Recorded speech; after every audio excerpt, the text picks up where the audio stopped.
Welcome back in winner classes.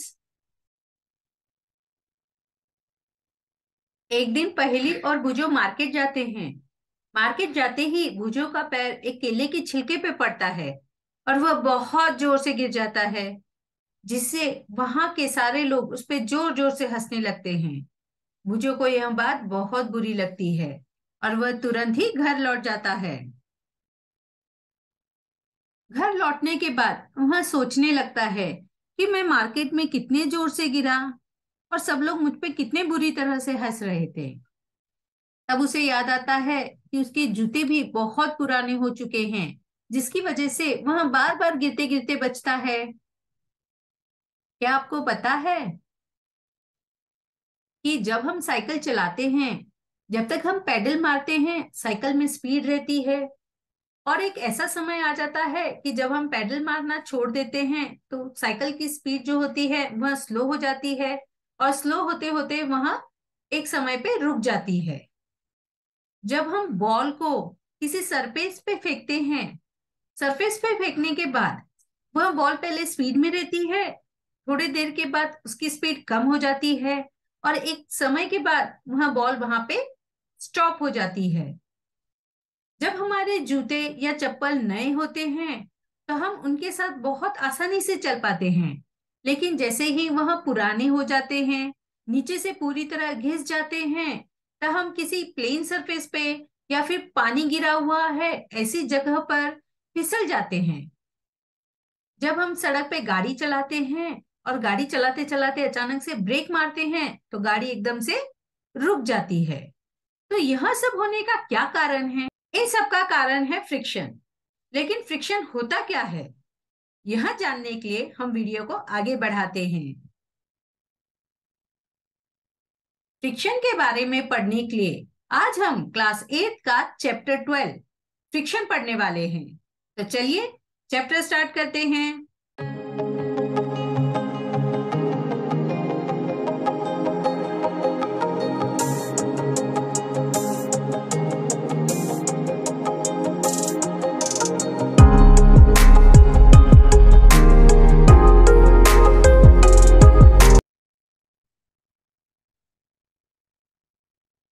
Force of friction. If apply the force along the left, friction acts along the right. If apply the force along the right, friction acts along the left direction. The force of friction always opposes the applied force. अब जो force of friction होता है वह हमेशा force के opposite में act करता है। मतलब अगर किसी ऑब्जेक्ट को हम लेफ्ट की तरफ पे फोर्स लगाते हैं तो फ्रिक्शन राइट में एक्ट करेगा, और किसी ऑब्जेक्ट पे हम राइट की तरफ फोर्स लगाते हैं तो जो फ्रिक्शन है वह लेफ्ट में वर्क करेगा। इस तरह से फ्रिक्शन हमेशा फोर्स के ऑपोजिट डायरेक्शन में एक्ट करता है। Factors affecting friction.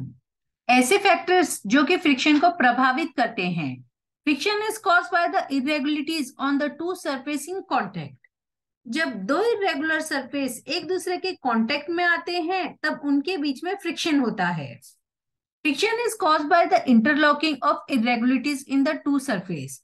जब दो इरेगुलर सरफेस एक दूसरे के कांटेक्ट में आते हैं और वह पूरी तरह से इंटरलॉक हो जाते हैं, इंटरलॉक होना मतलब एक दूसरे के साथ पैक हो जाते हैं, तब फ्रिक्शन प्रोड्यूस होता है। The force required to overcome friction at the instant an object starts moving from rest is a measure of static friction.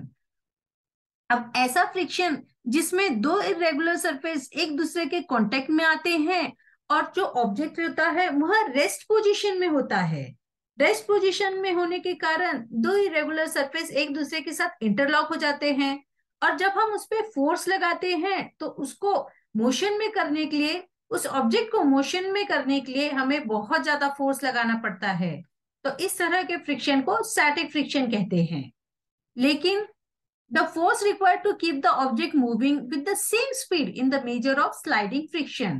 जब दो इरेगुलर सरफेस होते हैं और जो ऑब्जेक्ट रहता है वह ऑलरेडी मोशन में रहता है, तब उसे इतना टाइम नहीं मिलता कि दो इरेगुलर सरफेस एक दूसरे के साथ इंटरलॉक हो सके। इसलिए जब ऑब्जेक्ट मोशन में होता है तो उस पे फोर्स लगा के उसको सेम स्पीड से हम रेगुलर मूव कर सकते हैं। ऐसे फ्रिक्शन को हम स्लाइडिंग फ्रिक्शन कहते हैं। The sliding friction is slightly smaller than the static friction. जो ऑब्जेक्ट रहता है रेस्ट में, उसको मूव करने के लिए हमें ज्यादा फोर्स लगाना पड़ता है, और जो ऑब्जेक्ट मोशन में रहता है उसको फोर्स लगा के उसकी सेम स्पीड में उसको मूव करने के लिए हमें कम फोर्स लगाना पड़ता है। इसलिए स्लाइडिंग फ्रिक्शन स्टैटिक फ्रिक्शन से कम होता है। Friction unnecessary evil. इविल का मतलब होता है बुरी चीजें। अब यहाँ पे फ्रिक्शन को बुरा कहा गया है, लेकिन वह हमारे लिए जरूरी भी है। बहुत सी ऐसी चीजें हैं जिसमें फ्रिक्शन हमारे लिए हार्मफुल होता है, लेकिन बहुत सी ऐसी जरूरी चीजें हैं जो कि फ्रिक्शन के बिना इम्पॉसिबल है। अब फ्रिक्शन हमारे लिए हार्मफुल कैसे है और यूजफुल कैसे है, यह हम एग्जाम्पल के हेल्प से देखेंगे। जैसे कि बहुत से मशीनें फ्रिक्शन की वजह से टूट फूट जाती हैं, खराब हो जाती हैं, और बहुत सी ऐसी चीजें हैं जब फ्रिक्शन की वजह से हमें उसमें प्रॉब्लम फेस करनी पड़ती है। जब हम कहीं गिर जाते हैं तो फ्रिक्शन की वजह से हमें बहुत चोट आती है, इसलिए फ्रिक्शन हमारे लिए हार्मफुल है। लेकिन कुछ असेंशियल चीजें, जैसे ब्लैक बोर्ड पे जब हम चौक से लिखते हैं तो ब्लैक बोर्ड के सरफेस पे और चौक के सरफेस पे फ्रिक्शन होता है, जिसकी वजह से हम ब्लैक बोर्ड पे इजीली लिख सकते हैं। जब हम दीवार पे नेल ठोकते हैं, मतलब कि कील ठोकते हैं, तो उसके लिए फ्रिक्शन बहुत जरूरी होता है। जब हम मैच स्टिक को मैच बॉक्स पे रब करते हैं तो उसमें फायर प्रोड्यूस होता है, जो कि हमारे लिए यूजफुल है। जब हम रोड पे कार चलाते हैं, बाइक चलाते हैं या फिर साइकिल चलाते हैं, तो हम जब उसे ब्रेक लगाते हैं तो वह एकदम से स्टॉप हो जाता है, जो कि फ्रिक्शन की वजह से होता है। और यह भी हमारे लिए एक असेंशियल चीज है। ठंडी के दिनों में जब हम अपने हैंड्स को रब करते हैं तो उसमें से हीट प्रोड्यूस होता है, जिससे कि हमारी बॉडी वार्म होती है, गर्म होती है, और यह सब होता है फ्रिक्शन की वजह से। इसीलिए फ्रिक्शन हमारे लिए बहुत जरूरी है। Increasing and reducing friction. अब अकॉर्डिंग टू सिचुएशन हमें फ्रिक्शन को इंक्रीज या रिड्यूस करना पड़ता है। अब फ्रिक्शन को इंक्रीज या रिड्यूस किस तरह से किया जा सकता है वह हम देखेंगे। When oil, grease or graphite is applied between the moving part of a machine, a thin layer is formed there and moving surface do not directly rub against each other. Interlocking of irregularities is avoided. To a great extent, movement becomes smooth. अब जो machine के part होते हैं, जब हम उनके बीच में oil, Greece या फिर ग्रेफाइट अप्लाइड करते हैं तो उसके जो पार्ट्स होते हैं वो डायरेक्टली एक दूसरे पे रब नहीं होते, और उनके बीच में थिन लेयर बन जाती है, जिसकी वजह से इरेगुलर सरफेस एक दूसरे के ऊपर इंटरलॉक नहीं हो पाते, और मशीन के जो पार्ट्स हैं वो इजिली मूव करना शुरू हो जाते हैं, जिससे मशीन की वर्किंग स्मूथ हो जाती है। The substance which reduce the friction are called lubricants। अब ऐसे सब्सटेंस जिसको हम फ्रिक्शन रिड्यूस करने के लिए यूज करते हैं उसे हम ल्यूब्रिकेंट्स कहते हैं। In some machines and air cushions between the moving part is used to reduce the friction. लेकिन कुछ मशीन्स ऐसी होती हैं जिसमें ऑयल या ग्रीस की जगह पे एयर कुशन्स यूज किए जाते हैं, जिससे कि फ्रिक्शन को रिड्यूस किया जा सके। अब यहाँ हमने देखा कि फ्रिक्शन को रिड्यूस किस तरह से करते हैं। अब हम देखेंगे कि फ्रिक्शन को इंक्रीज किस तरह से करते हैं। जैसे कि साइकिल के टायर्स होते हैं, कार के टायर्स होते हैं, हमारे जूते चप्पल के जो नीचे के पार्ट्स होते हैं उस पे तरह तरह की डिजाइन्स बनाई जाती है, जिसके कारण फ्रिक्शन इंक्रीज हो सके। Wheels reduce friction. व्हील जो है वह फ्रिक्शन को रिड्यूस करती है। When body rolls over the surface of another body, the resistance to its motion is called rolling friction। जब एक बॉडी दूसरे बॉडी के ऊपर रोल करती है, इस फ्रिक्शन को हम रोलिंग फ्रिक्शन कहते हैं। Rolling friction is smaller than the sliding friction. Rolling friction sliding friction से छोटा होता है, क्योंकि रोलिंग फ्रिक्शन में ऑब्जेक्ट को मूव करने के लिए स्लाइडिंग फ्रिक्शन से कम फोर्स लगता है। Fluid friction.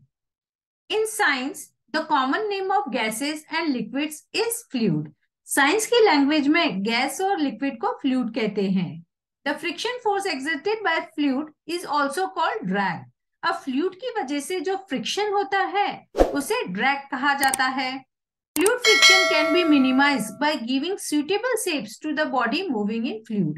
अब ऐसी बॉडी जो कि फ्लूइड में मूव करती है उन्हें एक स्पेशल टाइप का शेप देकर फ्लूइड का फ्रिक्शन कम किया जा सकता है।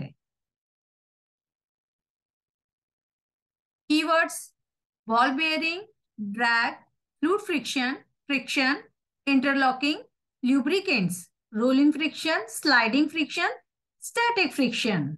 अब यहाँ वो पॉइंट्स हैं जो कि हमने इस लेसन में पढ़े हैं। यहाँ पे यहाँ चैप्टर खत्म हुआ। अगर आपको मेरा वीडियो पसंद आया हो तो इसे लाइक, शेयर, सब्सक्राइब करना न भूलें और साथ ही साथ बेल आइकन जरूर दबाएं जिससे आने वाले हर वीडियो की जानकारी आपको सबसे पहले मिल सके।